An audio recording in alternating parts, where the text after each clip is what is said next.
राम मंदिर की प्राण प्रतिष्ठा को लेकर के सवाल होता रहा, क्या समाजवादी पार्टी के मुखिया उनकी पत्नी जाएंगे, न्योता मिलेगा कि नहीं। लेकिन बीजेपी के एक नेता ने उस दिन 22 जनवरी को दिवाली की तरह मनाने के लिए दिया बाती और घी भेज दिया। अभिजात मिश्रा हमारे साथ में है। अभिजात जी, क्या सोच थी आपकी, आपने दिया भेजा है डिम्पल जी को, क्या सोच के?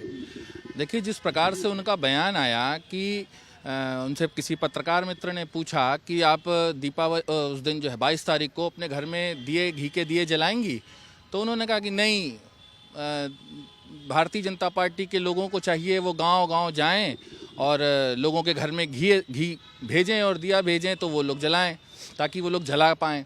तो मुझे समझ में ये आया कि जिस प्रकार से उनका ये बयान था, शायद उनको भारत के बारे में या श्री राम के बारे में कुछ जानकारी ही नहीं है कि इस देश के रोम रोम में राम बसते हैं और अपने आराध्य के लिए घी के दिए जलाना बहुत बहुत मामूली सी बात है। और उसके लिए उन्होंने अपना जो दिवालियापन है दिखाया कि घी भेजें। अरे, अपने आराध्य के लिए जिसका हम उपासक हैं उसके लिए रोज़ घी के दिए जलाते हैं। और एक वो दिन जो 22 तारीख को प्रभु श्री रामलला जो है विराजमान होने वाले हैं, उस दिन पूरा देश पुनः दीपावली का जो है अवसर, दीपावली की तरह ही इस पर्व को मनाने जा रहा है। और झुग्गी झोपड़ी से लेकर महलों तक के रहने वाले लोग, सभी लोग घी के दिए जलाने वाले हैं। और पूर्व मुख्यमंत्री की बहू, पूर्व मुख्यमंत्री की पत्नी और वर्तमान में स्वयं में सांसद रहते हुए उन्होंने जिस प्रकार के बयान को दिया, ये बहुत ही दुर्भाग्यपूर्ण था। और मुझे लगता है कि ये अवसर ऐसा है कि क्योंकि समाजवादी पार्टी के द्वारा जब राम जन्मभूमि का आंदोलन चल रहा था, उसमें जिस प्रकार से बर्बरता से, निर्दयता से नरसंहार जो किया गया, उसके प्रायश्चित का दिन है वो उन लोगों के लिए। जिस तरीके से घी का दिया जले, ये सोचा कहीं जले पे नमक तो नहीं छिड़क दिया? नहीं, निश्चित रूप से मैंने भेजा है उनको कि उन्होंने जो दिखाया अभाव अपना, कि उनको बड़ी चिंता होने लगी कि घी भेजें, भारतीय जनता पार्टी घी भेजे। तो घी तो अपने आप लोग अपने यहाँ से लगा रहे हैं, लेकिन आपने जो अपनी गरीबी दिखाई, तो आपके लिए दिए और घी, उसकी सारी व्यवस्था हमने इतनी कर दी है कि आपके घर में बेहतरीन तरीके से घी जलेगा। घी और दिया बाती सब मैंने पूरा जो भी उसका है भेजा है।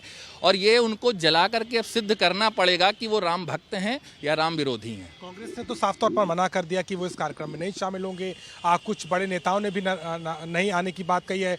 लेकिन समाजवादी पार्टी के मुखिया ने कहा हमें तो न्योता ही नहीं आया था। तो ये आपको लगता नहीं कि एक भेदभाव हुआ है?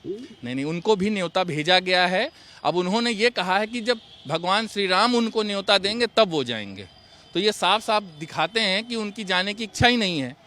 चूँकि उन्हीं की पार्टी के द्वारा उन कार्यसेवकों पर जो है जिस प्रकार से गोलियां बरसाई गई, उनकी हत्याएं की गई, तो कहीं ना कहीं ये दिखाता है कि आज भी वो तुष्टीकरण की राजनीति के तहत जो है उसी से ग्रसित है, उस बीमारी से ग्रसित हैं। आप प्रदेश मंत्री हैं, आपको एक खाका दिया गया है पार्टी की तरफ से। 3.5 करोड़ श्रद्धालुओं को अयोध्या ले जाना है, रूपरेखा बन रही है, एक एक कार्यकर्ता जुट रहा है। ये संभव कैसे होगा और इसको क्यों करना है? देखिए, हर असंभव को संभव बनाने की कला भारतीय जनता पार्टी को आता है।